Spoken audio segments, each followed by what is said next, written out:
E durante a pandemia, um pouco antes da pandemia, eu tinha voltado já a ter contato com os cavalos novamente. Em um Aras que fica ali em Oásis, né, Aras das Trigêmeas. O pessoal ali super bacana.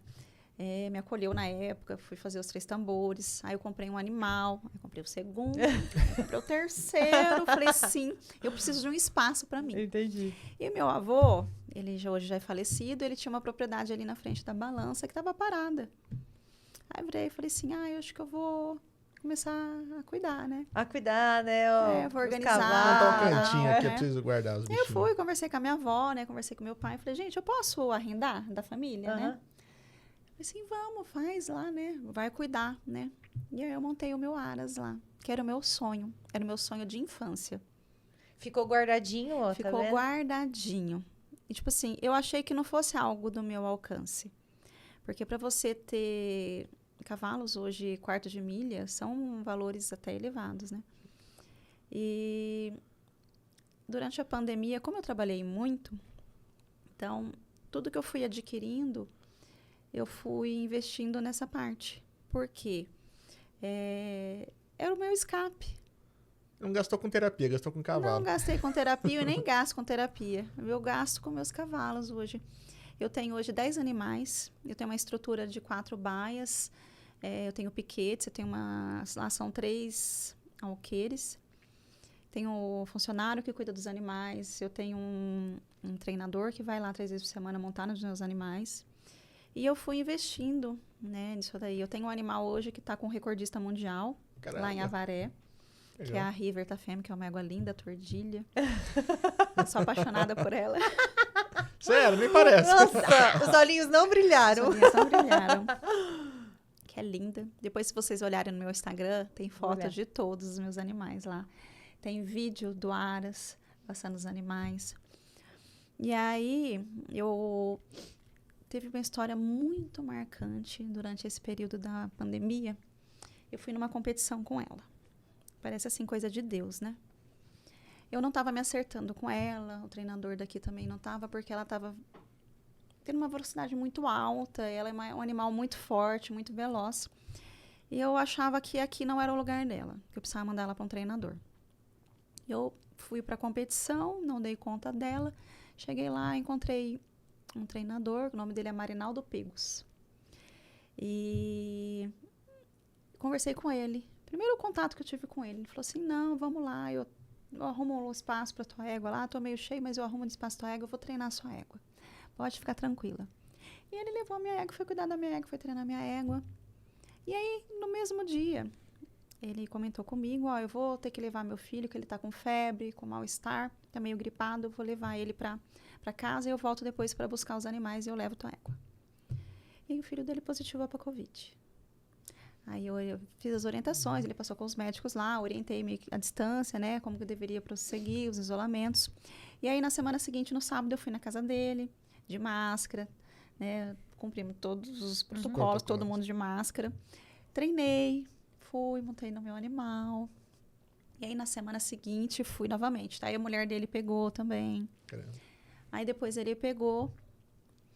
E aí teve um leilão numa quarta-feira, falei assim, eu quero comprar outra égua. E eu liguei pra ele, olha, eu comprei outra égua. Só que assim, eu liguei, ele não me atendia. Isso foi numa terça-feira, eu liguei na quarta, ele não me atendia, na quinta não me atendia, porque assim, eu tava empolgada, eu comprei outra égua pra levar pra você, né? E aí eu fiquei vendo um grupo de WhatsApp e alguém falou a respeito dele. Falei, como assim? Eu liguei, me atenderam. Falei assim, não, ele passou mal ontem, ele não tava muito bem. Foi pro hospital e lá já entubaram ele tá na UTI de Venceslau. Eu falei, como assim? Caramba. E de Venceslau que você atende?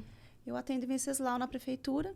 Eu não atendia no não, hospital, tá. Mas eu atendo na prefeitura, então todo mundo me conhecia. Uhum. E a equipe lá de Venceslau são meus amigos de Prudente. Uhum. Tava em Então, casa. estava em casa, então estava em ótimas mãos. Eles me permitiam ir lá, né? Trocar ideia. Eu não interferia em conduta, mas a gente Sim. conversava a respeito, né? A orientação a respeito de infectologia, o que eu podia dar, passar informações, eu acompanhava ele todos os dias, a gente discutia o caso dele todos os dias. E foi um caso muito difícil, porque ele tinha um acometimento, assim, de 90% do pulmão. Caramba. E a gente faz uma manobra nesses pacientes com síndrome de angústia respiratória aguda grave, que é o pronar, né? Que a gente vira o paciente de bruço, porque o dorsal, o decúbito, o pulmão no baixo, ele colaba.